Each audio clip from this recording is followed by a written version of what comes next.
Tak,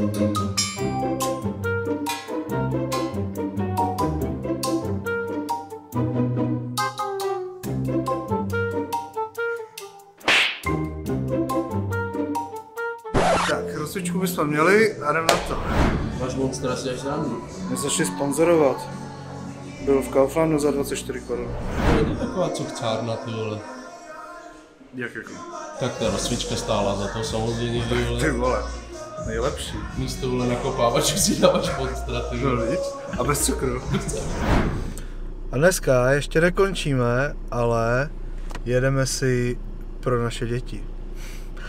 Jedeme si vyzvednout první oficiální várku z našeho nového projektu, co se dozvíte za chvíli, takže jedeme to.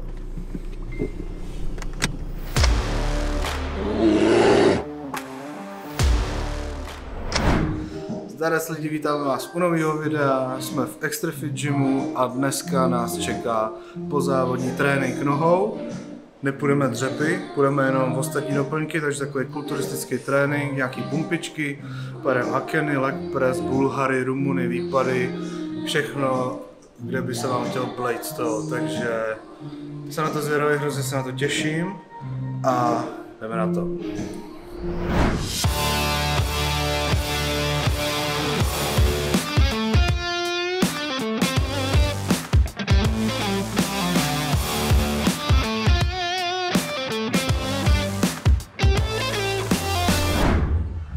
Nevím, po jak dlouhý době to je, že začínám trénink bez dřepu.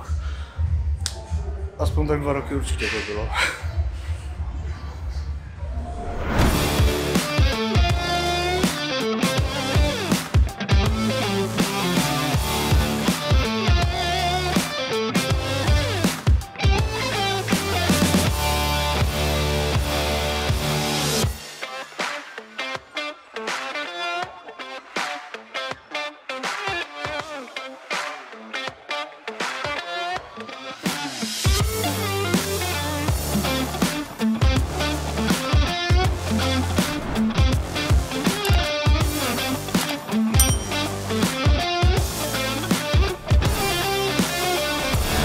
Tak, abych nějak vysvětlil, proč vlastně dneska vidíte trénink nohou, ale nejedeme dřep, tak je to proto, protože jsem si vybrečel u trenéra, že 2 týdny nechci vidět dřepy, tahy, jediný co tak benče, ty mi nevadí, ty mám rád, ty jsem si oblíbil v poslední době. A je to z toho důvodu, abych si užil trošku ty pumpovací tréninky, aby to bylo úplně něco jiného, než normálně jsem byl zvyklý celý rok teďka v přípravě. A jednak, aby si tělo trošku odpočilo, záda si odpočly a hlava, aby si odpočla. Takže z toho důvodu, takže teďka si užívám ty tréninky. Potom ty tréninky budou vypadat podobně, s tím, že už pojedu normálně celý trojboj, ale s rozumnýma váhama, bude to spíš takový hodně na techniku. Tak a co se týče mého působení tady v Extrafit Gymu, působím tady jako osobní trenér, takže kdo byste měl zájem a chuť, ozvěte se, vymyslíme nějaký trénink, buď to něco takového, co jste viděli, nebo co uvidíte tady dneska na videu, a nebo co se týče trojboje, jsou tady závodní vybavení, jak na bench, dřep, tak mrtvolu, anebo projedeme základní cviky, naučím vás prostě cviky s vlastní váhou, začátečníci, pokročilí, chlapi, ženský, je to jedno, takže se budu těšit. Tak, pošolichali jsme si hakeny, tam se to dali docela těžký, jsem úplně v p***li. Teďka leg press 3 série po 10 a půjdeme na bulhary, takže to bude hodně zajímavý. Těšíš se? Moc.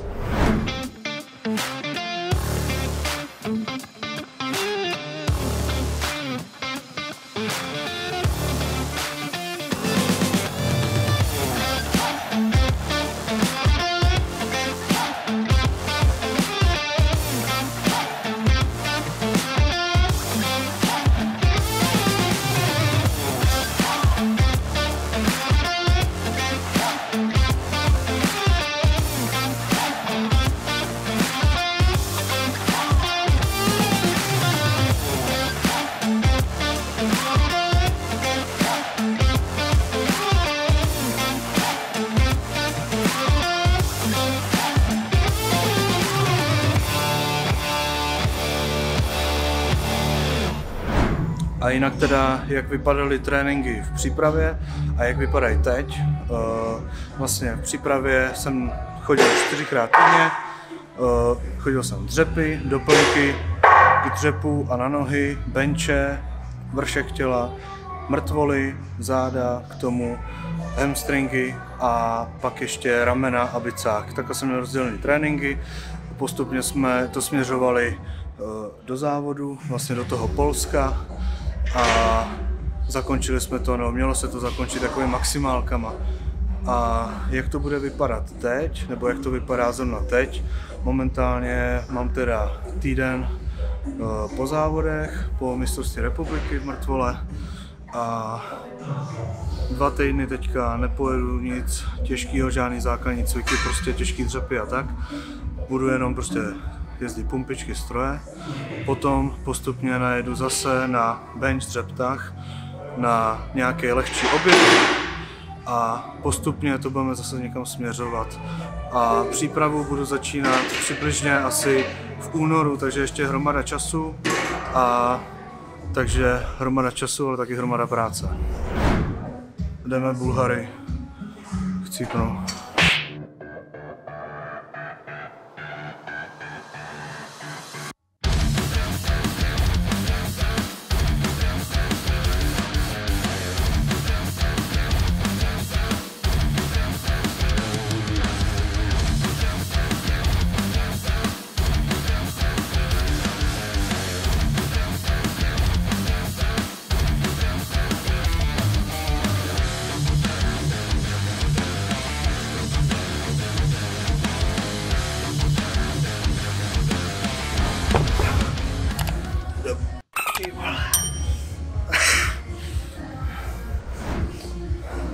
Jak jsem to říkal, pokud po Bulharech vypadáte nějak normálně, tak to děláte špatně. To si dám jednou na tričko. Tak, máme tady další cvik. Máme po Bulharech teda, teďka půjdeme na ten skvělý stroj, na který jsem se hrozně těšil. Je to něco ve smyslu Good Mornings, nebo Rumunů, jo, předklonů prostě. Vlastně jste opřený tady za ten válec, jo, válec tlačíte za sebe a předkláníte se dopředu, tady máte zafixované nohy. Dáme tam nějaký závaží a zkusíme to. Je to docela bolestivý, ale je to super.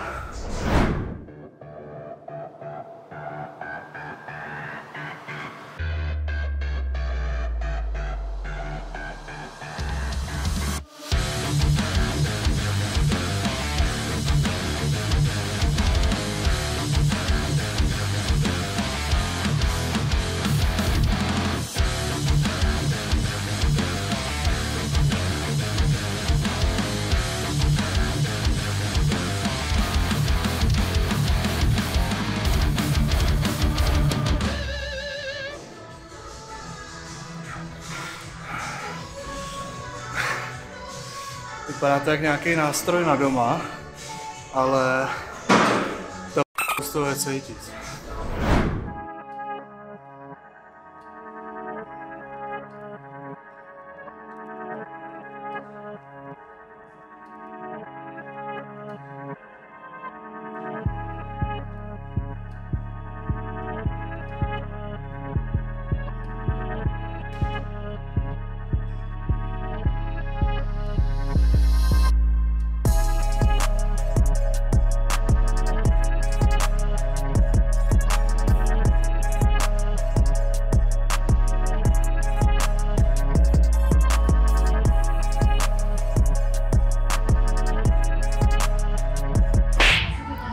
Na tomhle trápím klienty takhle.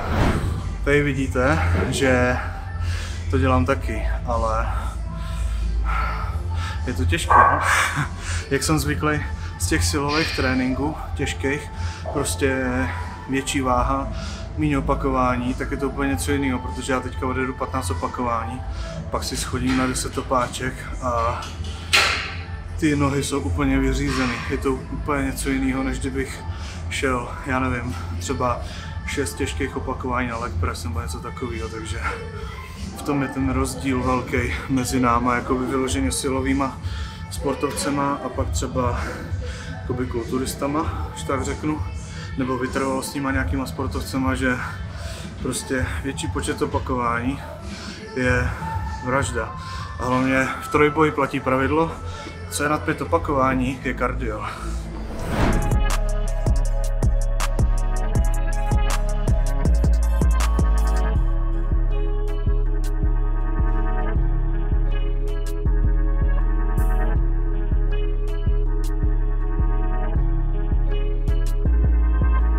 Tady si napadíte zadní část tehle, takzvaný hamstring, řejvou masku.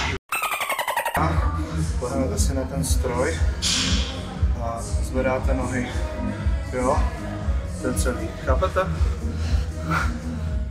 Jinak tady působím jako osobní trenér.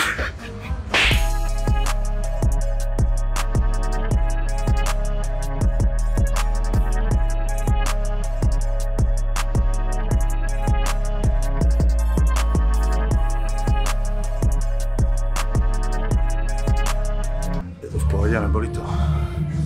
Jenom hraju. Tak, máme po předkopech a zákopech, teďka nás čeká ještě výpady s vlastní váhou, 3x20 na každou nohu, takže další zabijárna. A ještě jsem vám chtěl říct, co se týče toho zranění, co se mi stalo, jsem si natrhnul to levý prso na závodech, nebo před závodem, kvůli tomu jsem nebyl na závodech. Tak vlastně jak to probíhalo. Tak první týden po zranění jsem necvičil vůbec, pak jsem cvičil jenom nohy, záda, tak jsem to střídal vlastně 2 týdny. Pak jsem začal cvičit ramena, postupně zatěžovat. Zkoušel jsem strict pressy s nějakýma 50-60 kg. Pak jsem už zkoušel benche, vlastně po nějakých 5 týdnech, myslím, 5 týdnech po zranění. Začal jsem od osy, 40 kg, 60, 70, 80, teď už jsem na 90, takže postupně se k tomu vracím a ladím techniku a myslím si, že ty benche budou potom mnohem lepší. Hrozně mě to začalo bavit, jak bylo jako úplně od začátku, takže jsem na to zvědavý a těším se. Dokumentuju si každý trénink, co jsem šel od osy, takže snad z toho potom něco bude pěkného, nějaká maximálka a ty jdeme na ty výpady. Já bych radši povídal, protože se mi do toho fakt nechce. Don't need no time watch. I don't know how I got you in my pocket spot. Yeah, that's babe, need you every day. You like my oxygen, make it seem like the barging down. Got my heart no barging in, from the bed to the floor to the couch. Might wake the neighbors up, break you in then break you out. In the end we gon' make a child. Then we gon' hit the show. Part 2 we don't need no pause. You with Misty, we gon' get tipsy, need a power shot. Copy my steel. Face the fact that ain't no cap, I'm real. No cap, I'm real. The plastic bars from a copy my steel. Takže máme závěr tréninku, máme po výpadech se saněma a už mě čeká jenom břicho, ale to cvičím celý rok, takže jsem si řekl, že místo toho si dám výpony na lítka. Lítka moc necvičím, tak jako tak vypadá. Ale jak říkám vždycky, trenéra musíš poslouchat, takže ale dneska to neplatí.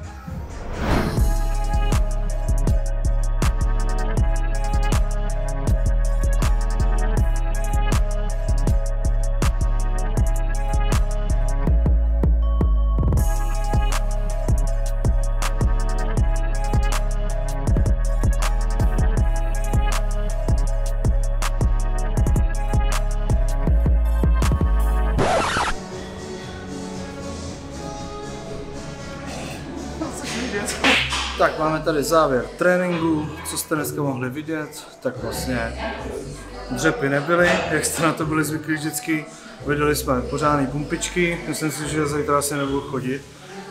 To mě chybělo, na to jsem se fakt těšil, protože jsem to, dá se říct, skoro celý rok nezažil a takže tyhle tréninky jsou výjimečný, takže jsem chtěl vám to zdokumentovat, ať máte taky něco jiného a uvidíme se příště, tak zdar.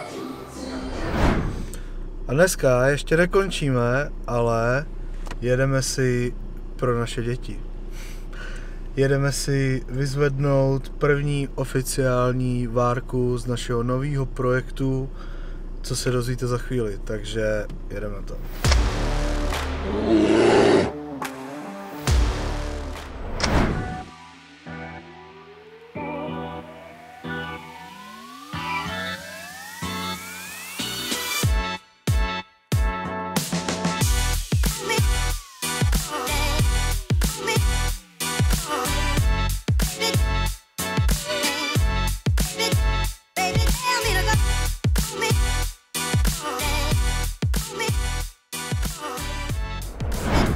Tak, máme to tady, máme první takovou malinkou várku, ale necháme si to na zítra. Mám mega radost, jsem strašně zvědavý, jaký to bude a uvidíme se zítra.